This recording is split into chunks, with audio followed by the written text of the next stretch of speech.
eziokwu a na-ekpudo ya ihu ana.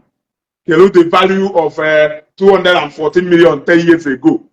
Get the value of 214 million 10 years ago. In your own project, no urugodu na ife ahụ ị na-ekwu eziokwu, which is okwu asị. Which is okwu asị. We need to know at one point where that money came in. Because we saw when that project started, Caterpillar and the machine, the Capital Oil and Gas, not there, working 24 hours. Nowhere within this first 1 year, project, yeah. Within the first 1 year, project, yeah. The value of okay, the value of Ifeanyi Toyele, nkonye lulu growth, okay? The value of Ifeanyi Toyele lasting, nkonye lulu growth, okay? Nkonye gba ticket, okay? Nkonye lulu gonu nwanu ka ọ na-ekwu, okay?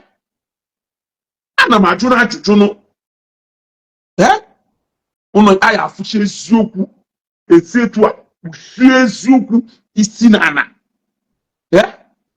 And onye lụọ agbasiri ịpụ na onye lụọ agbalụ altar Ifeanyi Ubah bidoro ịlụ recognize especially recognize onye lụọ agbalụ altar Ifeanyi bidoro ịlụ recognize especially unu na-edi Bishop Benson ka ọ na-ekpuchi anụ emere na ana Nnewi ka na-ekpuchi. Now coming first to start to attack personality James, does it not show you the caliber of a man you are even talking about? Coming out in a case like this, and the first thing Omelu is to begin to talk down on personality James. What has personality James got to do with the matter not on the ground? Personality James, what does it have to do with the matter not on the ground? Oh, and ndebe James have biakuna had disown James. Ndebe obiagwa had disown. There are thousands of other people from Nnewi, thousands of other faithfuls who share in the same thing James raising. BBC Puruye, a lot of news platform Puruye, people were so it's in the matter on the and all you could do just to show that you don't even care. You don't even care.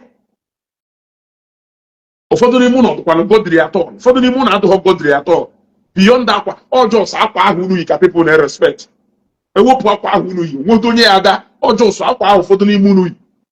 Can respect.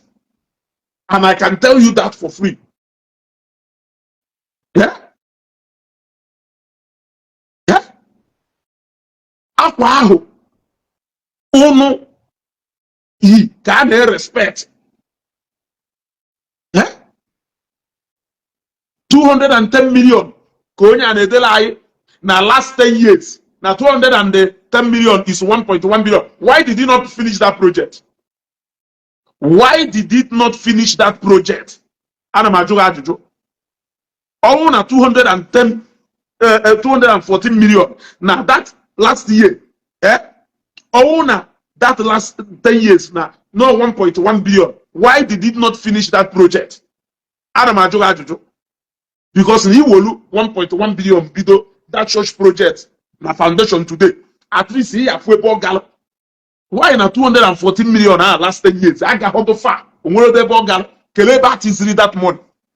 Have you seen the reason why Ifeanyi Ubah Jijo no ye wole go na nyento ka kafana he will 50 million nyento ka ha wole aka ha lo, especially ndị to corrupt n'ime ha. Maka onwe ndị to corrupt n'ime ha. Ochu even mgbe o mechalụ Bishop of Obata, Ifeanyi Ubah Jijo no onye mmadụ 1 kobo n'aka. It becomes a problem. It becomes a problem. Ono Masha, Ifeanyi Ubah when he follow, yet you gave him a share, a benefactor before the governor and the whole government functionaries in Eba. Unu bi oche okwegelu Abenuche adeye boldly the benefactor. Bikono. Kaima na ife the benefactor minu. No you. Opo wolo na mama ozi ife nebe. Kaima na ife the benefactor minu. Benefactor. Meaning, benefactor means a person who gives money or other help to a person or cause. Now, other people who contributed according to Princetonia. Why is it that now that same day they recognize all of them? Why is it that now that particular day induction no so Ifeanyi Ubah would the only donor recognize it that day? I'm asking. Princetonia, the wise. Why is it that now Obosia induction ceremony? No say Ifeanyi Ubah would the only donor recognize it that day. Why? Where we are others.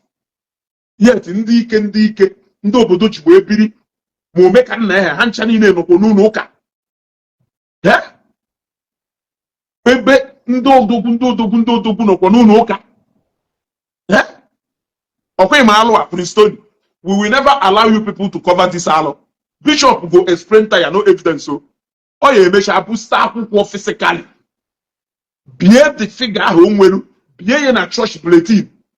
Let us see. Let us see.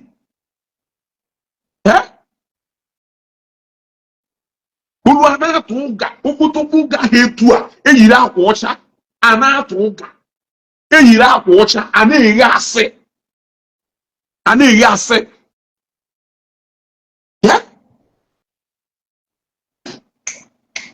Ijego na ebe Chukwu ụzọ chewere. Even mgbe ha na-eme induction ikwuru na ịbata ha kwa na even n'ozugbo na ịbatara ọfụ kago na kwere nwa obere kago na Ifeanyi Ubah no na-enwego nwa obere problem. Go and watch that video now. Go and watch the induction video. Ịghọtago? Ifu na after onye ahụ nwụrụ anwụ ogodo na nwere ife onye ahụ melugu ogodo nwere ife na-eserugo na onye ọwụ ngwa ihe akwa ụka nwuru bishop supposed iwu ide read by example by saying forgive and forget, but you still hold it. You reduce so if I can if go if email you did it but the words celebrated it. If you kita ndị mmadụ ka jie na abatowe aja go we go say that you cannot that course on the part of cover, you cannot cover it. If agbanaka ejighị enyo enyo if agbanaka ejighị enyo enyo if agbanaka ejighị enyo enyo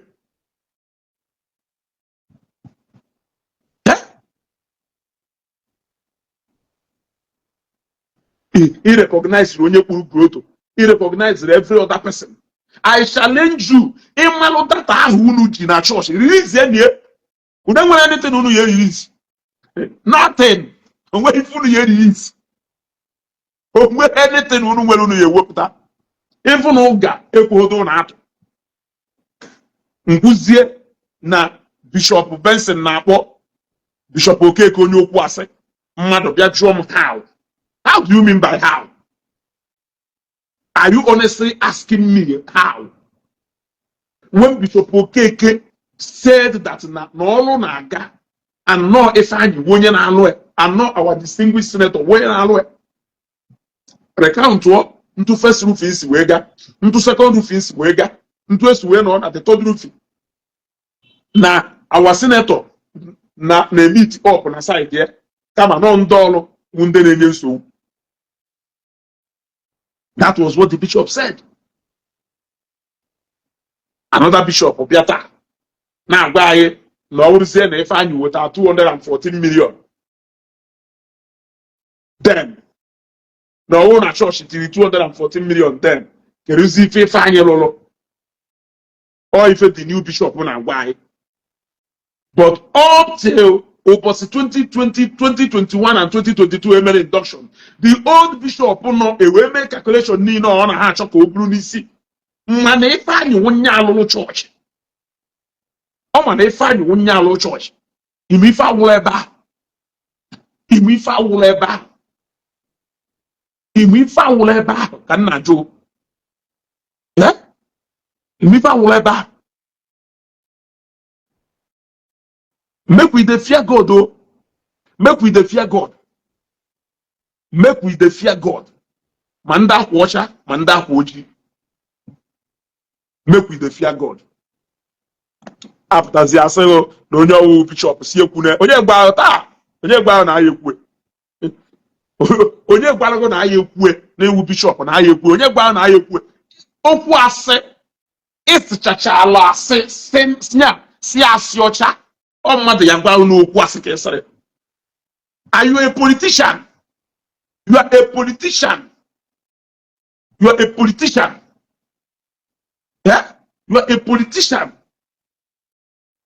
You are supposed to open your hands like this and welcome everybody, irrespective of their political affiliation. We are practicing a multi-party system. We are not practicing one-party system.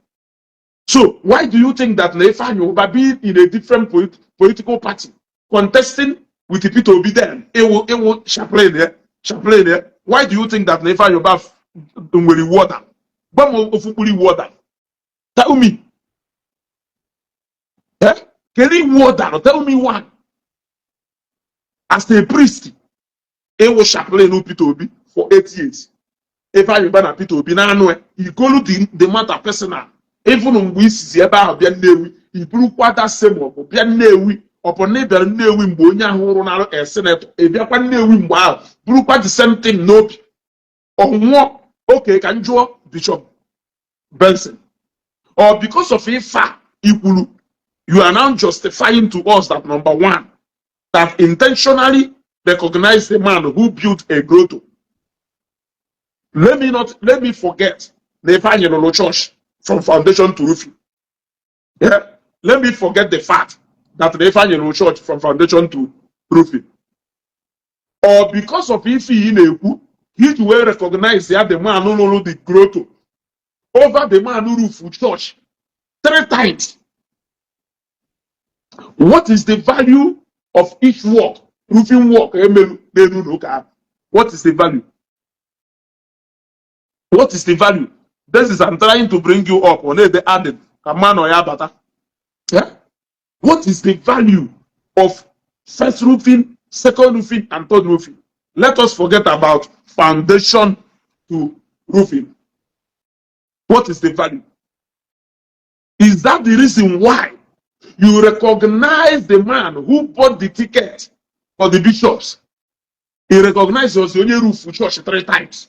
Let me be talking about the roofing now. Is that the reason? Is that the reason why you sent out invitation cards to even those who did not contribute, but you did not send the invitation card to a woman whose husband roofed that church 3 good times? Long after he came to the even ever before she was made a minister. When he found a man and Newi, he wouldn't have with Bianca invitation as in late. So even if you don't want to respect anything, you will respect that Ushe Ubah, Lady Ushe Ubah, was the wife of former senator representing Anambra South constituency. Yes, the fact that now a former senator can make a corner stakeholder same way and nowhere. Yes, oh yes, yes, yes, because a former senator a make a corner na league of stakeholders and nowhere. You cannot say that na Ushe Ubah has anybody by the virtue that na late senator Ifeanyi Ubah number 1. Number 2, the husband actually contributed immensely Ọ bụ ụlọ anyị na-ekwuzi n'ọlụ the cathedral to a level ọ na-enweghị iwe. Is that the reason iji wee mee female? Have you seen? If this is the reason, kedu the fear of God in you? You did not even say, oh, ha na-ekwu na me recognize Ifeanyi. Onye kwu na me recognize Ifeanyi. You did not say it. What it means is that you intentionally did that. Now, ọ bụrụ na ife na-enweghị iwe ewu na Ifeanyi gwara ụnụ wolo, according to you, I just want to give you that benefit of that. Because na almost ife niile ikwuru abalị. Mana ya gwuru sie na nke ahụ ikwuru 214 million nwere atom of truth. O nwere ike nyochabazie ihe nyochawe. Mana ka anyị hapụbere inyocha. Ka anyị hapụgodi etu isi wee kwuo. You are now telling me that n'ijisi anger na chọọchị tinyere 214 million na their own project. Unu techapụ na arụchaghị. Maka ọ na unu techara 214 million ahụ rụchaa ya. Ọ na-esi m na Ifeanyi atịrị uho 214 million na that project. So ọ bụrụ na Ifeanyi tụnyere over 214 na the project. O wee wụ na 214 unu tịrị na unu na-ekwu etie to 1.1 billion. What it means is that na Ifeanyi tịrị over 3 billion na that project. Because ọhọ 214 million rụrụ that church from foundation to roofing ya ọnọ ewee induction nwụ. So ọhọ 200 mgbe unu tịrị 214 ọnụ I don't know na agụta ife na-ekwu. Ọ bụ na isere na mmadụ bịa calculate esi na the value of 214 million owo 1.1 billion as of 10 years ago. I can now comfortably tell you that the Ifeanyi Ubah tịrị over 3 to 4 billion na that project. Because na that amount ị na-akpọ ị ka ya adọbụrụkwa o wee wụrụ ri ego nwere ike ịkọva roofing 3 times erufuru na. So what it means is that if I spend over 2.2 billion wee rufuo that church. This is drop a comment ka mana ma esi na comment wee kpọbutere. Ịghọtago? Kedu Tony a na-eme logic ya? So Tony, Prince Tony, are you honestly going to tell me, according to your calculation, ọkwa calculation nwoke ta ka ntị work na Bishop sịrị ego 214 million ma value ihe mgba wee sị na ọ bụrụ na chọọchị tere 214 million and na mụ na agụ mana honestly na ịrụ unu ahụ from foundation mee first roofing mee second one wee mee third one wee lụọ 10 story tower mụ na agụ mana 214 million enweghị ebe o jeru na. In fact o jere eje na. What it means is that na if I get 214 times 5 or times 6 or times 7, if 214 is equal to 1.1, what you are telling me now is that if I get over 5 billion na that project. So when you tell you according to your calculation, it deserves respect and recognition in a special way. Prince Tony, I am asking you, because open 214 now with open no koye go on in a project of egone. In a project of egone. Yeah. Ono makesi make calculation. Meluno make una fear God o. Make una fear God. And if we to ka say na anwa hifa na ekwu. Hifa na ekwu dị ife ma ho. You must eziokwu do written all over your face. Yeah?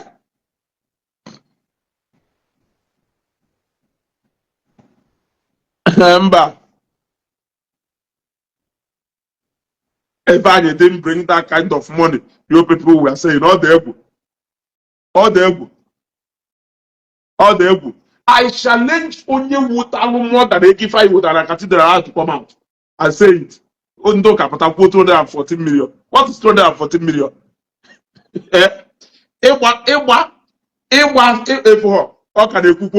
This is what I heard. From this is what I heard. he is now hammering it as if no ebe ahụ fụ ka ife niile si wee mee. Princeton, shame on you. Shame on you. Let me make it personal to you now, because you have shifted from what you heard or what you were told. You are now sounding it as if you are sure, no ephemeral, without any evidence, without any proof. Even when I have pointed out some remarkable things here, you are still dwelling in lies. Intentionally. It's not as if you don't know. Even the who was you. Eh? I have judged with your calculation now. Let's say now 240 million 10 years ago to equal to 1.1 billion. Ego ne ka ọ kọstụrụ iji wee rufu n'ụka ahụ. All those still niile agbalụ n'elu ebe ahụ wee bịa tụkwasị ego ne ka ọ kọstụrụ. Na mmadụ buturie ụzọ ịbụa wee bịa bugo nke ịtọ. And I can tell you that na onwe roofing ebe ahụ less than 150 million. Let the church come out and contest it. They dare not. They dare not. Document is there. Document if we are told. Documents is there. Anyway, John Kine distracted. I just don't want to block you. I don't want to put more comment and block one go. In fact, don't write any comment again. If you write another comment, I'll block you. You are so pathetic. I'm sorry to tell you that. You are so pathetic, and I just now avoid the use of certain words. Or just only your opinion. Or if you know, if you make it so obvious, this on a part of this conspiracy, then I'll come direct. So you know. Don't drop another comment. If you drop another comment here, I'll block you. Which I will do you. Kananga. Okay, me chalo. Even do up because shan do any. We must all answer. That we must all answer. It's I get mecha. What I go? Yeah? I get mecha malo. Yeah? Even to KFF. Even to KFF. Bishop Obachanya Meye intentionally. He even had any reason. Oh, yeah, Jimmy. Bishop no and eba as neutral somebody. Nyawan batane wills go still from politics and na state level. But align one way with the local politics and newu. Yeah. Aloysius Akunesere, even the church below the roof cost him 300 million. Yeah. According to him. Yeah. Even the church below the roof una okosure ego ne ijuwe roof una nno na ego ne ka okosure ijuwe roof una. Yeah. And we are talking about 5-bedroom duplex. Ego ne ka okosure ijuwe roof. Roof duplex do bigger than this one. Nda na ebu ife niile. Blue laundry, blue everything, blue mamba void, blue power. Udu no obi kubana ha na alo. Ego ne ka eji erufu na.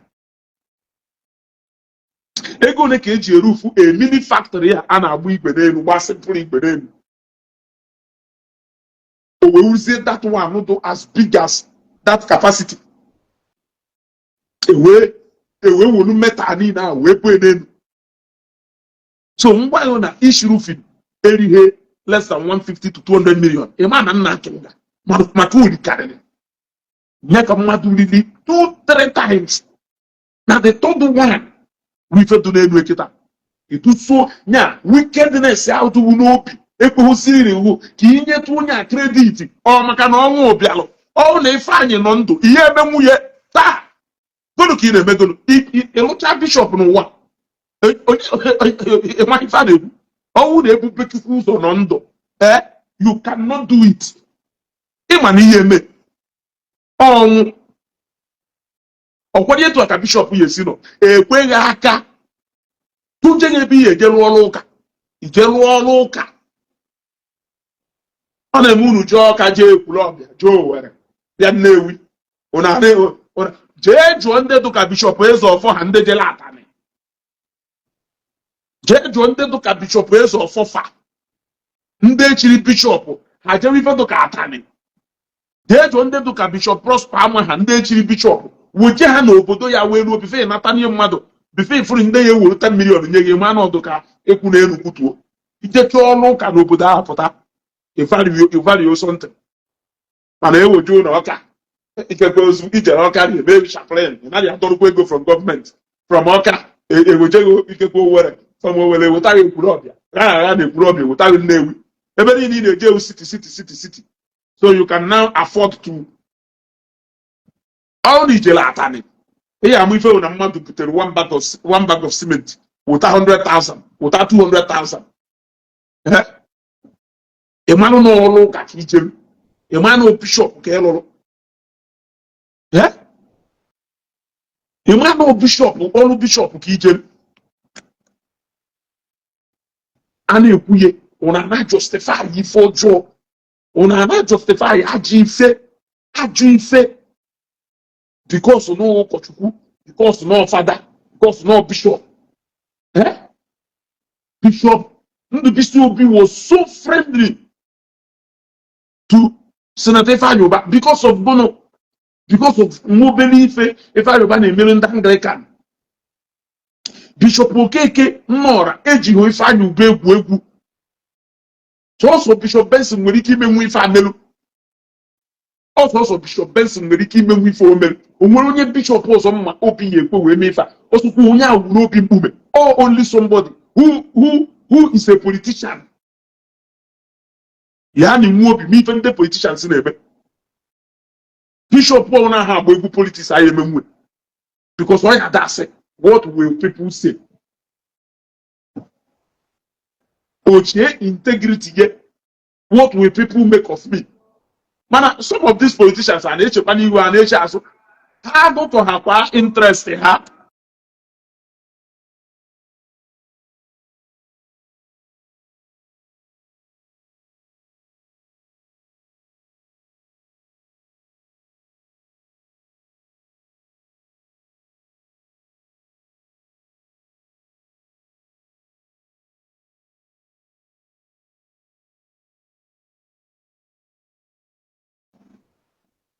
onwe moto na-agara agụ egwu saa chọọ nke egwu ya abata ebe a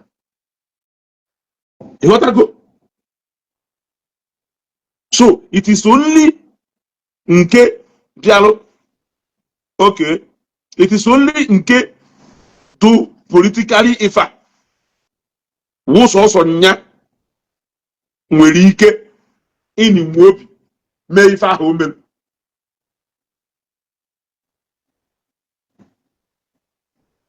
a na-ekwuye ọdụka asị na ama ife a na-ekwu alụkwọ nwa emere eme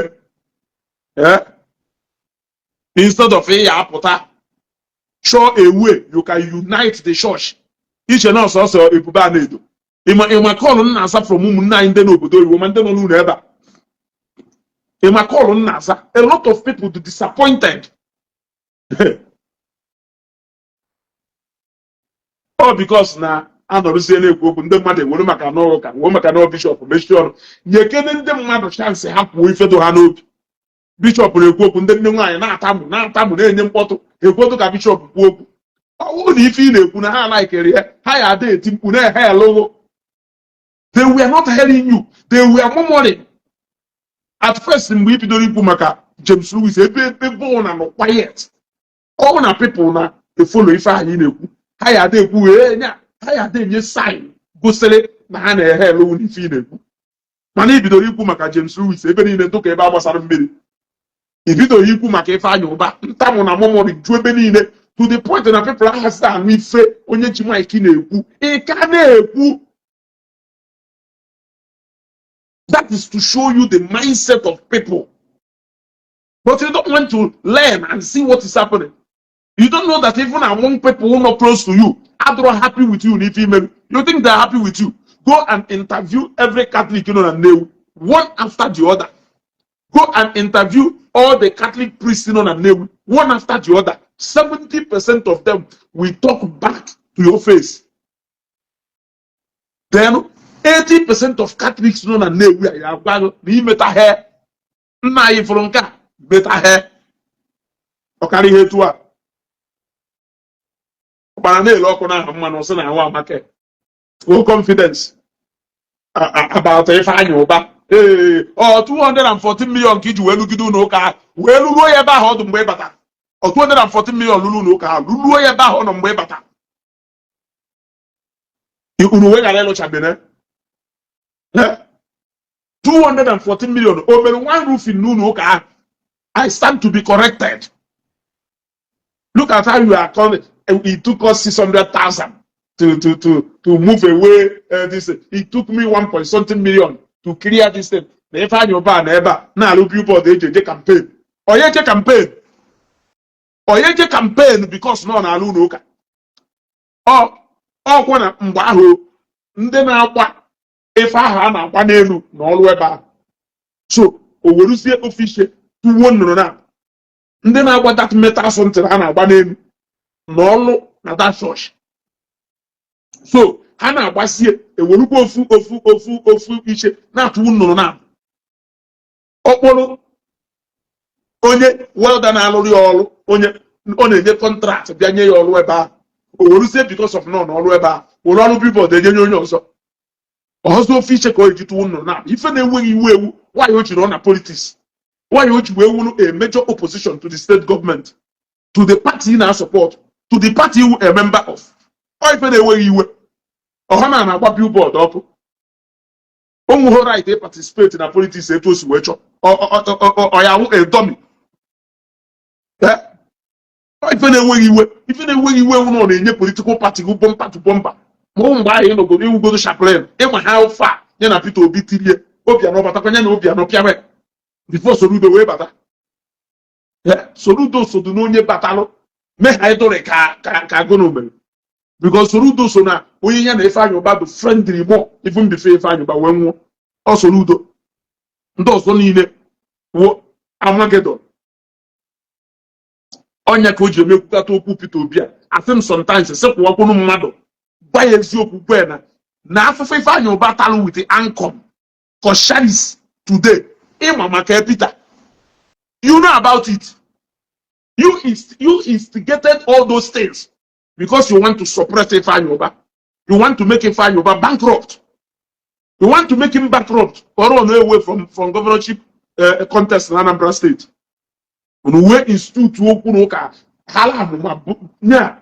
I remember after I traveled in 2013, one month into weapon, boy na phone, tea na speak out. Mwesia, ebe chukuzo. Kenewe keneche, mwesia, keruka campaign si aga.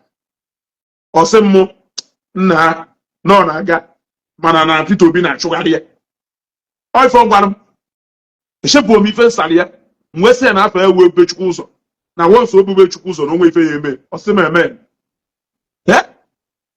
Onye ahụ mechi oyiri sent na-ekwu mere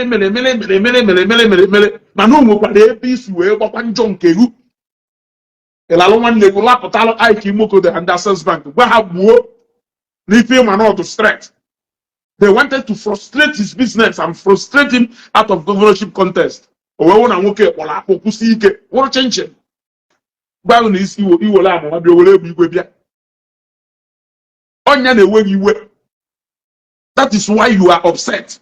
No na ebe ahụ agba billboard ya ọkụ onye agbazi billboard ya ọkụ maka onye emesi campaign ibe na-eme okpokọsịrị polisi bịa ndị na-ekpo polisi ahụ abịa n'ụlọ ụka akịtị na ebe ahụ mmadụ one n'ime ha ka ịgbago apụ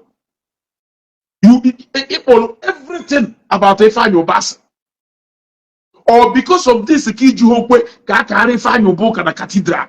I'm asking, or because of Ifa ka iji wee jụ na ya karị Ifeanyi Ubah na cathedral. I am asking, or because of Ifa. Everything was planned from day one. Everything was planned from day one. Look at cathedral, how capable of Makonde Bialo Unoka, Makonde Bialo, Apomosi Ifeanyi Ubah, Makonde Nona, Church Eba Hakarioka, Makonde Neba. Almost half of even Nigeria Chief Jereba. Okay, have opportunity for them to converge na cathedral. could have been an opportunity for them to converge at that cathedral. But you did it intentionally because nature imegide onye nwụrụ anwụ ife mee ya ma n'ọnwụ. Eji ime jụwa Ebube Adedo ọwụ nwanne Ifeanyi Ubah ọwụ nwa Ifeanyi Ubah. Ndị niile nọ na burial committee ye mmadụ na-ewu ụmụnne n'afọ. Ndị niile nọ na burial committee ye Victor Ume ọwụ nwanne n'afọ. Igwe Gerard Mba Amarụ ọwụ nwanne n'afọ. Mention them. Iwu awụ na Ebube Adedo ya awụ nwanne Ifeanyi.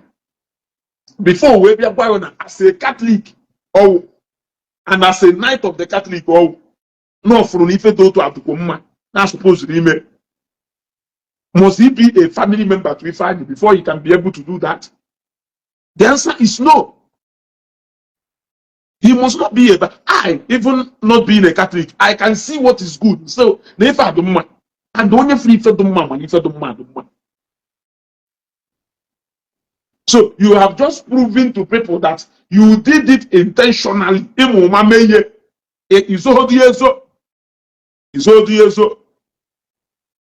Onye alu grota kwori aka, onye ameruga kwori aka, onye ameruto aka aka, onye tiziri how many billion according to calculation onye otubu mere ebe.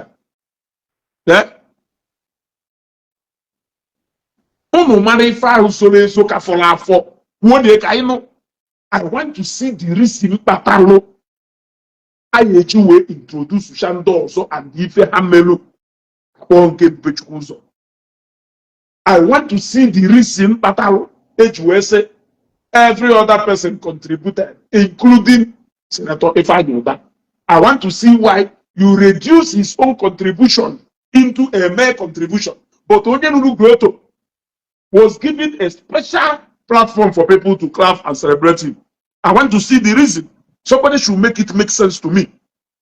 Because one of the contribution Ifeanyi Ubah tileba aye equal Onyenunu Groto more than how many times? So I want somebody to make it to make sense to me. Yes. You know the kind of contribute or 1 million or 2 million pattern he will reduce it to every other catful fed food contributed, including the late Senator Ifeanyi Ubah. Then onye lulu groto, onye gba ticket, onye mere nka, onye bịa dosi agba Ifeanyi Ubah dosi follow. Ndị ahụ niile he appreciates his here especially akwọrọ ha aka. He said no wickedness from the altar. Onye kwere ịgwa ya maka na iwu bishop. Or if I dey discourage ndị mmadụ ide joke. Or ife niile because if for injustice doing see na afe and onwe ndị chọrọ ije gwa na ife ọ na-eme adọrọ mma. Ọnwụ ka ị na-aṅụ. Ọnwụ ka ị na-aṅụ. Maka na ọ na Ifeanyi nọ ndụ. Ọ bụrụ na nke unu ebe a Ifeanyi ya gwa na nke nọ n'elu rufu ata jee jụọ ese. Ọ maka na ọ nọ ọkwọ dị ọnwụ. Ife amaghị ife mere n'ụwa ọnwụ. Ọ na Ifeanyi na you dare not. Go na ya eme n'aka. Ifu na dimba. Ịchọ ya n'aka ifu na dimba ka ibe. Level ọrụ na ịchọ ya ifu na dimba ka ibe. Ruo mgbe Ifeanyi na ruo mgbe Ifeanyi na-agụ. Ọnwụ ka ị na-aṅụ. Ọnwụ ka ị na-aṅụ. Ifeanyi na-end the career as a bishop. Ifeanyi aka end the career as a bishop. Upon no go. Look at how he fought back and on. Nobody interested in this matter. How do too much? They are too much. Their number do too much. For that you could do because no bishop won't do that. For that you could do man even me because now how we are fighting. I know the energy we are fighting to protect this faith. I know what we are doing. I know the kind of engagement I know. So only wuten namfo onye yi akwacha ma onfo a pastor ma onfo onye kpọrọ onye osi Chineke ka ha na-eji aka ha na-ekporo aja na-ekpoyi na garị ndị dụka anyị na-ahụcha. enwere people pụtara kwuo na ụka ya na-agwa ndị be anyị na ụka emi na ogudu na ụka nwoke a na ụka nwoke a. Anyị na-engage those people, na-educate ndị be anyị, na-agwa ha na-asị ịpụtakwazie ifụzie onye nọzi n'ime ụlọ ụka nọ, onye isi ụka na onwe ihe, ọ na-akpakwazi agwa ya da justify ndị ọzọ na ife a ndị a na-ekwukwa okwu eziokwu. Ị na-justify ziri ndị ọzọ na ife a ndị a na-ekwu eziokwu, and the fact is that some of you don't even care. Ụfọdụ ndị a na-eme ife anụ n'ụka, they don't care. They don't care. Because in their mind, they have belief na ụka have come to stay. Or if they have belief na that is why why you make you so much arrogance, too much confidence, too much disrespect, too ungodly. That reply. Yeah? Ibaba aye maka ife kwuru maka James. Ife ka igba ife kwuru maka. Icho ka ịkọwara gị ife kwuru maka. O were at no go area. Ịkpọta afa gị ebe aha. Say no onye ahụ nka. Jee n'ụka. Reverend Father si do n'ụka. No do 500 or 1,000. About ebe ọ na ha do 1,000. Ebe 560 to 600. Ya gwa bad thing about onye a na-ekwu. Ị na-ekwu ife kwuru maka James. Ịma nke a na-ekwu maka ekwuo ka ije ekwurọbịa. Ndị ekwurọbịa sị na ha achọghị uwo. Ma ọ jere ebe ahụ eje. Ndị ekwurọbịa sị biko na ha achọghị. Ewere uwo taa na-ewu. Onye ọmụ ịmaka eme. Amaka eme. Bishop amaka eme. Igbo eme ọfụma. Jee n'enunu ebe niile iru n'ụka. Akwụkwọ afa si mba ma ndị fada na onwe ha. Onye kpara aka ọsị no mba. Look at Brother Paul Shigbo just shared his own experience. He just shared his own experience. We confirm more the personality of onye a na-ekwu. You want to come and start talking about James? Iwu onye ọma. Mana abụ anyị na-abụ n'ụlọ ụka na-asị onye ewu onye ọma, ọ dịghị onye ebu onye ọma ma otu mamụ m ife egosighị ife a na-ekwu n'azụ, egosi na atọ ọnụ ka asụrụ wee gosi ife people na-ekwu maka ịgba n'aka na ọ nke a na-ekwu maka James ka ị nụrụ ịma nke a na-ekwu maka o nwekwara nke a na-ekwu maka ọ bụrụzie na ihe akọmfam na nke a na-ekwu maka uwe eziokwu because na iberifu na nke a na-ekwu maka James uwe eziokwu then anyị amarụsie kọrịa sịrị ka akụrụ ikweta asịrị ya ha akụrụ anyị nwekwetakwa nke aka ụlọ anyị ịghọtago agwara anyị na-adụ ready for anything o na-adụ ready for anything no commando ka ewu na-ewu anya na ịha n'ụwa agwara ihe ka anyị kweta ịghọtago so ndị postu vidio a na-asị tag ezugo a na-ata gị unu mere ọ bụrụ na ụnụ mma ụnụ anyị ata gị nka mfụta vidio yesterday. Especially that guy post rie to business ndị mmadụ nya ifukari bi ọ na ifuka bishop a n'anya ihe post that video ka ngwazie eziokwu that guy post that video ọ na ifuka bishop a n'anya ihe post that video o nwe video ọ na-eme mecha my p agwa mme post na ọsị mbọs na ya we post video ahụ mụ na ya nụwe ọsị na ihe post video yes o nwe video na-eme mecha my pa ekwechiri Jonah Maya send a post because all my give that video will keep portray out there to people. Or why did Jonah Maya post? He may be child, would you walk on your uncle? Now, nature's going to hey, project him and before Bishop, but an article project can have to see over exaggerate over go close to 1.5 billion or more. In fact, I go close to 2 billion na that project. Nke ha nwa arụ agbalị from mgbe ha bidoro ọrụ ego dị ka ha tịrị ịgwa akịta akwụo ha gwara na ha tịrị ọrụ ahụ ga 500 million ọ ibe ha ya gwa ụda anụ ha gwa ha mee account of nke ha tịrị from mgbe ha bidoro ọrụ ha gwa akịta na siri na ha ji over 200 million rue gwa na tiles na ha ji over 400 million wee rue gwa na painting ahụ ya na ha ji over 600 million wee mee ma ọnụ ha nyeghị akaụntụ ya kịta ka ịnụ figo so ị marụzie ego na ha tụnyere ị marụzie onye nwụrụ kọnkriti chipins niile awụrụ ebe ahụ goo rọdụ ịmakwa rọdụ ego na-akpa na katidral ahụ ịmakwa sayensị rọdụ eji wee kpa 10 story tower ahụ ịmakwa ife arụrụ ebe ahụ ịmakwa ife arụrụ ebe ahụ mall and the church na skeleton work ya you can use any finishing wee finish all finishing depends na taste but ọwụrụ mall ka ị na-alụ you must build it to standard but you can now do any kind of finishing ọwụrụ church ka ị na-alụ you must build it to standard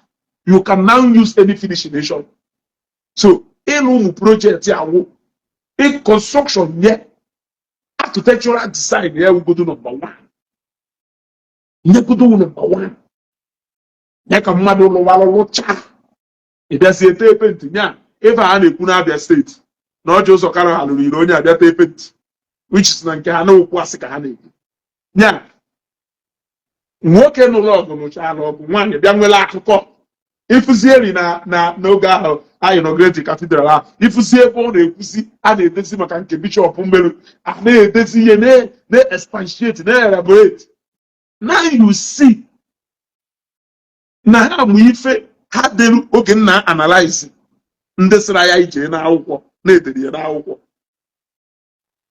ifo na they knew what they wrote mana ka m gwakwu na eziokwu platform mode 100% ready to follow up any falsehood anyị ewepụta maka Ifeanyi Ubah. We even follow it with massive investigation.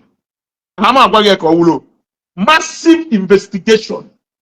We can even post videos if you're na anyocha.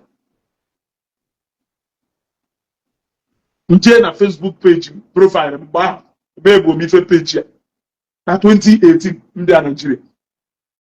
Egosi ngo oge nje na cathedral ahụ gba na-erufie.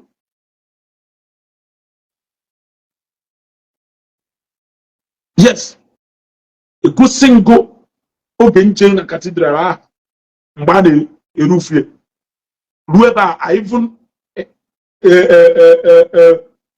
discuss with one of the workers na-arụ ọrụ ebe ahụ. Jụọ challenges ha na-enwegasị ebe ahụ ọgba. Njụ ekele onye na-alụ dị ọrụ ọgba m onye ọgwụ. Mpagharịcha aba ma na underground ya. Mpagharịcha ife niile. Pụọ.